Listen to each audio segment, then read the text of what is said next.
السلام عليكم. اليوم غادي نشوفوا التصحيح ديال هاد التمرين تابعا الدرس ديال المعادله المختصره للمستقيم. نقراو التمرين. في مستوى منسوب الى معلم متعامد ممنظر نعتبر النقطه A للاحداثيات ديالها 1 3 والمستقيم D ذو المعادله x ناقص 2 y ناقص 4 كتساوي 0. اذا هنايا السؤال الاول قال لي حدد معادله المستقيم دلتا المر من نقطه A والعمودي على D. اذا عندي واحد المستقيم دلتا عمودي على المستقيم دي وكيمر من نقطة A. إذا أنا شني كنعرف على تعامد مستقيمين؟ أنه إلا كانت عندي أن الجداء ديال M دلتا، الجداء ديال الميل ديال الميل ديال المستقيم دلتا في الميل ديال المستقيم دي شحال كيساوي لي؟ كيساوي لي ناقص 1. أو بالأحرى نقدر نقول أن M الميل ديال المستقيم دلتا كيساوي لي ناقص 1 على M دي الميل ديال المستقيم دي. مزيان. اذا داكشي اللي غادي نستخدم وغادي نقدر نحدد بي بالنقطه اللي عندي. اذا لدينا دي عمودي على دلتا، اذا ام ديال دلتا كتساوي لي ناقص 1 على ام ديال دي. اذا خصني نحاول نفتش على ام ديال دي، الميل ديال دي. واش عندي انا الميل ديال دي؟ ما عنديش. علاش؟ لان ما عنديش هنايا هاد المعادله ماشي معادله مختصره للمستقيم دي، هذه واحد المعادله ديال المستقيم دي خصني نكتبها على الشكل المختصر باش نحصل على الميل. اذا تحديد ام ديال دي. لدينا x ناقص 2 y ناقص 4 كتساوي 0. إذا ناقص 2 y تساوي، هذا غندي الطرف الآخر، خصني نخلي غير y هنا، لأن يعني المعادلة المختصرة كتكتب على شكل y كتساوي mx زائد b. دونك عندي ناقص x نديها الطرف الآخر عطيني ناقص x، و4 نديها الطرف الآخر عطيني زائد 4. إذا y كتساوي، غنضرب في المقلوب ناقص 1 على 2 ناقص x زائد 4 في ناقص 1 على 2. إذا y كتساوي لي سالب بسالب غيعطيني موجب 1 على 2 x، وسالب في موجب غيعطيني سالب 4 غنقسمها على 2 غادي تعطيني 2. إذا هذه هي المعادلة المختصرة ديال المستقيم دي. أنا شنو محتاج فيها؟ محتاج فيها الميل ديال دي. صافي. إذا ام ديال دي كتساوي لي شحال؟ 1 على 2. دابا انا حددت الميل. اذا دابا باش نحسب الميل ديال دلتا غادي من المقلوب مقابل المقلوب. اذا ام ديال دلتا كيساوي لي ناقص 1 على شحال المقلوب ديال 1 على 2. صافي، في على 1 على 2. اذا ام ديال دلتا كتساوي لي ناقص 1 فاياش في المقلوب ديال هذا في 2، يعني ام ديال دلتا كتساوي لي ناقص 2. مزيان. اذا معادلة المستقيم دلتا تكتب على الشكل y كتساوي ناقص 2x زائد b. إذا تحديد b. إذا خصنا نحدو b. لدينا المستقيم دلتا كيمر من نقطة A. المعادلة المستقيم دلتا قال لك حدد المعادلة المستقيم دلتا المر من نقطة A. إذا A كتنتمي للمستقيم دلتا. إذا المعادلة تحقق المعادلة تحقق لي y كتساوي ناقص 2 xa زائد b. نعوض y و x بالقيم ديالهم. عندي y كتساوي لي إكغيك كتساوي لي شحال؟ 3. إذا 3 كتساوي ناقص 2 في إكس كتساوي 1. إكس كتساوي 1 زائد بي. إذا بي كتساوي لي 3 ناقص 2 في 1 ناقص 2، غنديها للطرف الآخر غادي تصبح ناقص زائد 2. إذا بي كتساوي لي 5. إذا معادلة المستقيم دلتا هي إكغيك كتساوي لي ناقص 2 إكس زائد 5. إذا هذا جواب السؤال الأول. شوفوا السؤال الثاني. السؤال الثاني قال لي أنشئ المستقيمين دلتا و دي. إذا نحاولوا إنشاء المستقيمين. إذا المعادلة ديال المستقيم هي هذه اللي جبرنا ديال دلتا، ها هي. نحاولوا نذكركم في المعادلة ديال المستقيم، لأنه قال لي المعادلة ديال المستقيم دلتا و دي. دونك المعادلة ديال المستقيم دي سباقنا حتى هي جبرناها، ها هي. وأنا كتبتهم بجوج هنا، لأن خصني باش نرسم مستقيم خصني نخرج نقطتين.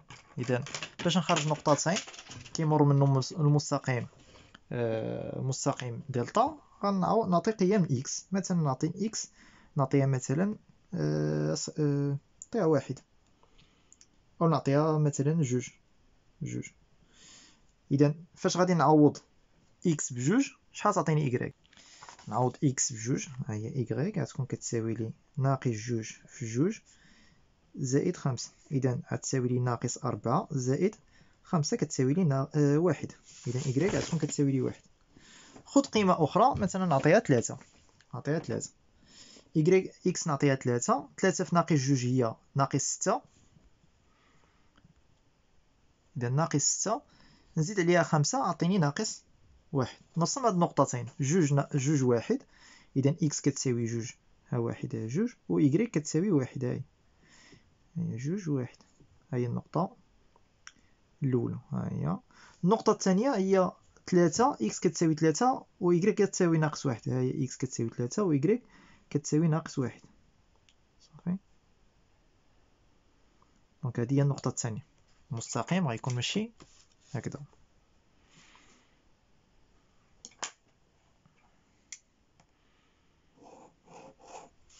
مزيان، هذا هو المستقيم دلتا.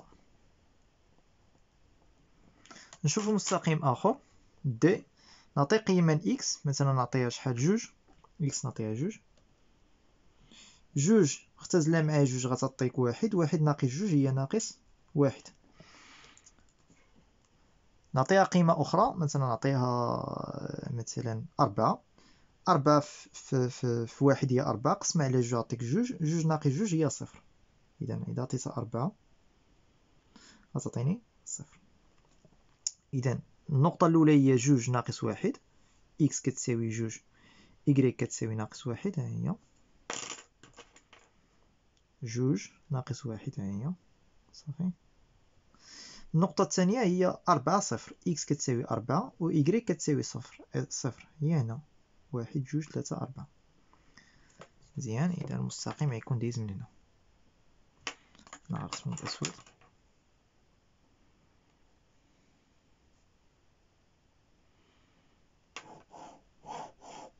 وهذا هو المستقيم دي.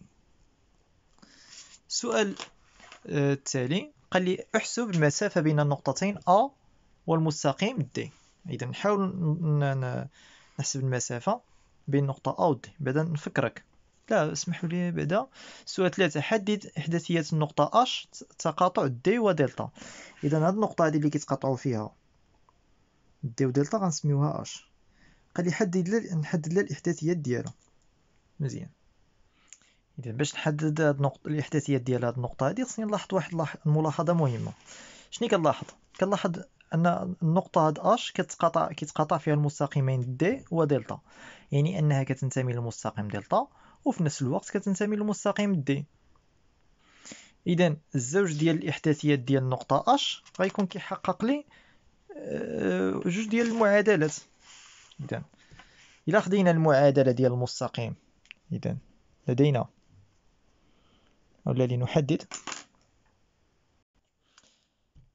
لنحدد إحداثيات نقطة تقاطع د ودلتا، نسميها مثلا اش. نحدد إحداثيات اش نقطة تقاطع د ودلتا. عندنا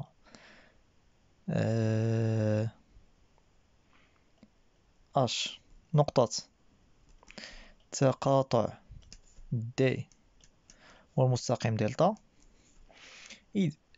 إذن زوج إحداثيات النقطة اش يحقق المعادلتين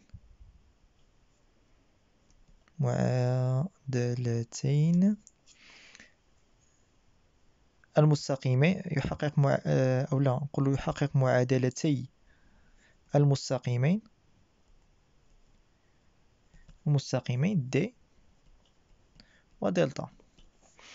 يعني أن في المستقيم د غتكون عندي، نرجع للمعادلة ديال المستقيم د، ها هي غتكون هنا إيكغيك أ كتساوي 1 على 2 إكس، اسمح لي، إيكغيك أش كتساوي لي 1 على 2 إكس أش ناقص 2.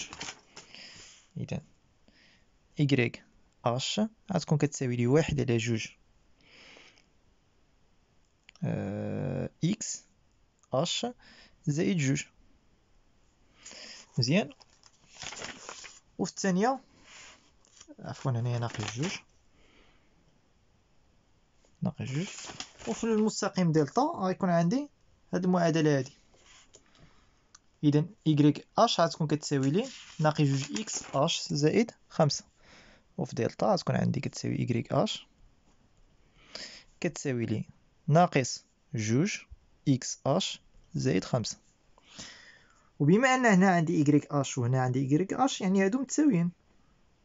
يعني أن 1 على 2 إكس أش ناقص 2 غتكون كتساوي لي المعادلة هادي، حيت هادي كتساوي إيكغيك أش وحتى هادي كتساوي إيكغيك أش، يعني هذا وهذا متساوي، يعني كتساوي ناقص 2 إكس أش زائد 5. غادي نحاول نفتش على القيمة ديال إكس أش، غنحل المعادلة. إذن 1 على 2 إكس أش ناقص 2 إكس أش غنجيب أنا الطرف غتصبح زائد 2 إكس أش تساوي 5 ناقص 2 غنديها الطرف الآخر غتصبح زائد 2. يعني إلا حسبت هنايا وحدت المقام غادي تعطيني 5 على 2 إكس أش تساوي 7. يعني أن إكس أش كتساوي لي 5 في المقلوب ديال هادشي هذا اللي هو 7 في المقلوب ديال هادشي هذا اللي هو 2 على 5. يعني أن إكس أش كتساوي لي 14 على 5. مزيان. دابا جبرت إكس أش، باش نجبر إيكغيك أش يكفي أنني نعوض يا إما هنا ولا هنا. إذن لنحدد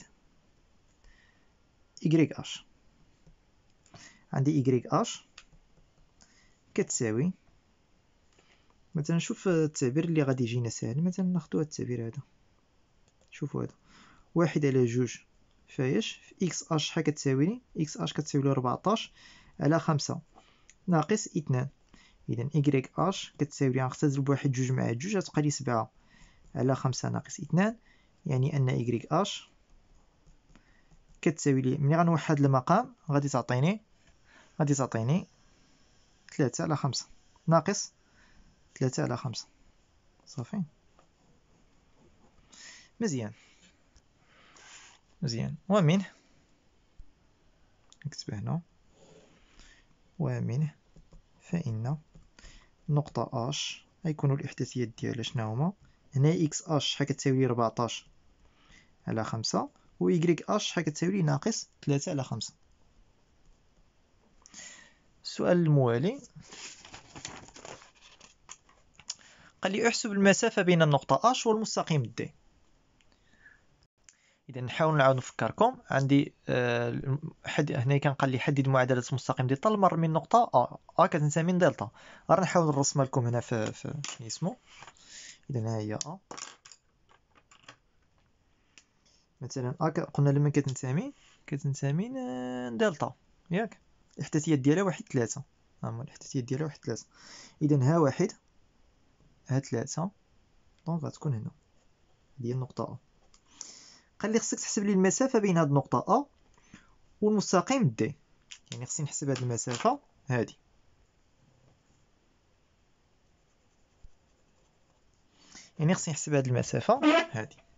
وباش نحسب هاد المسافه هادي يكفي انني نحسب المسافه بين النقطه ا و اش. وسبقنا قرينا في الدرس اللي فات ديال المعلم في المستوى باش نحسب المسافه ديال المسافه اللي بين النقطتين. عندي واحد القاعده، وهذه هي القاعده: المسافه بين النقطتين ا او اش هي اكس اش ناقص اكس ا الكل اس 2 زائد y اش ناقص y ا الكل اس 2. اذا دابا غادي نحاول نعمل شي تقديم باش ندخل نعطيه الجواب. اذا ما ننساش ان ا هي المسقط العمودي، بما ان كاين عندي التعامد ديال المستقيمين و ا كتنتمي للمستقيم دلتا، وقلنا ا كتنتمي للمستقيم دلتا هي غتشوفها. اذا ا كتنتمي للمستقيم دلتا، وعندي هنايا هاد المستقيمين متعامدين. يعني شنو كتمثل لي ا كتمثل لي المسقط العمودي ديال النقطه ا. اش كتمثل لي المسقط العمودي ديال النقطه على دي. اذا النقطه اش هي مسقط النقطه على المستقيم دي. اذا المسافه بين والمستقيم دي هي المسافه اش. اذا باش نحسبوا اش غادي نعوضوا القيم ديال كل وحده من هاد النقط، من هاد الاحداثيات اللي عندي. اذا اكس اش و y و اكس اكس اش كتساوي لي 14 على 5 ناقص اكس كتساوي لي 1 على ما اعتقد كانت كتساوي 1 الكل اس 2 زائد y اش كتساوي لي ناقص 3 على 5 زائد ناقص 3 الكل اس 2. اذا غادي نحسب هادشي هذا. اذا غادي نوحد هنا المقام. ضروري نحسب ما بداخل الاقواس اضرب اس 2. من الاخطاء اللي كتعملوها هو انكم كتعطيو الاسن هذا وكتعطيو الاسن هذا. لا، نحسب ما بداخل الاقواس. اذا 14 على 5 ناقص 5 على 5 غتعطيني 9 على 5. وهنايا نوحد المقام ب5. اذا نوحد المقام قلنا ناقص 3 على 5 ناقص 3 على نوحد المقام 5 نضرب فوق ولتحت في 5 عطيني ناقص 3 على 5 ناقص 15 على 5. اذا ناقص 3 ناقص 15 غادي تعطيني ناقص 18 على 5. اذا هادشي هذا كيساوي، اذا 9 أس 2 كتساوي لي 81 على 5 أس 2 هي 25 زائد ناقص 18 كل أس 2 غادي تعطينا 324 والإشارة السالبة غتزول بشنو اسمو بالأس 2 على 25. هادشي هذا كيساوي لي، غنجمع هادو غادي تعطيني 405 على 25. إذا كتساوي جذر 405 هي 81 في 5 على 25. نفرق الجذر غادي تعطيني جذر 81 في 5 على جذر 25 غتعطيك جذر 81 غادي يخرج غادي تصبح 9 جذر 5 على 25 غادي جذر 25 كتعطيك 5. دونك اش كتساوي لي 9 جذر 5 على 5. إذا هذه هي المسافة بين المستقيم دي والنقطة